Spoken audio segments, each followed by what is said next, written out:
And I think we'll start with kind of one of the more exciting projects, which is Fallout. We got to use stYpe hardware for Fallout, which was a really, really impressive project. One thing that made it really special was that it was shooting on celluloid film. Most of the time we're dealing with digital cameras, right? We can gen-lock digital cameras, we can synchronize those things, we can scale those things to a variety of different use cases.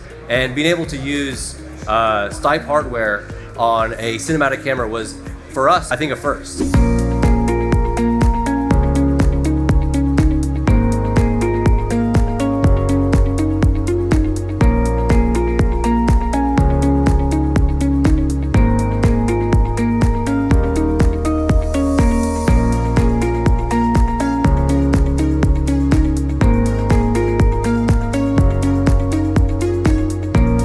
And we've seen that occasionally in other productions, but never at the scale that we had to do for Fallout, which was 3 cameras tracked in a massive volume on a really large scale with very little room for error.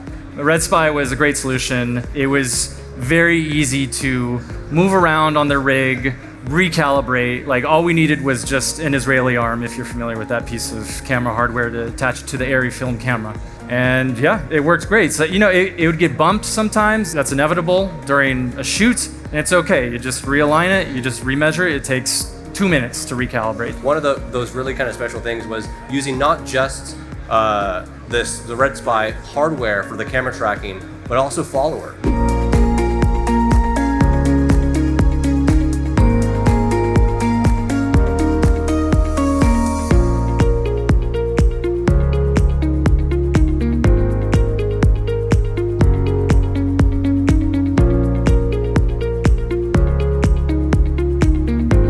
One cool thing about Follower is you can turn any object into a tracked object.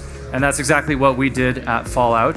The Fallout LED volume was 24K resolution, huge wall ceiling, and also had 6 movable LED carts. And we turned each of those LED carts into a tracked object. We took Follower beacons that are part of the kit it comes with. And we recalibrated the system, and we were able to push those LED carts through the LED volume, and the content was displayed on the movable carts as a continuation of the content being displayed on the backdrop, on the LED volume behind the LED carts.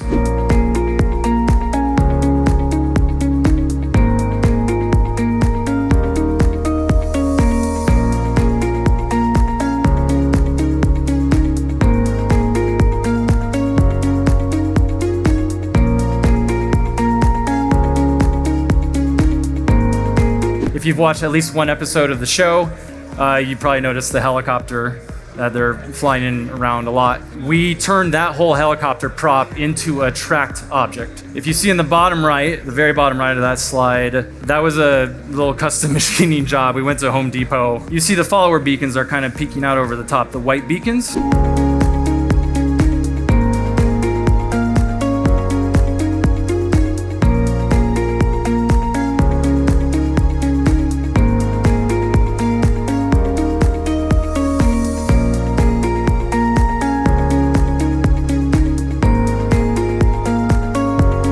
So we took those antennas and we stuck them on the top of the helicopter, and this allowed the camera frustum, the tracked camera frustum on the LED backdrop, to turn in tandem with the way the helicopter was facing. If the camera was like shooting through the door cavity, the track frustum would be behind. Also, there was a secondary benefit to this. If you've ever been on a virtual production shoot, you'll notice sometimes they put they call it the Genius Bar, the Brain Bar, Video Village, whatever you want to call it. They tuck it away, far away from the stage.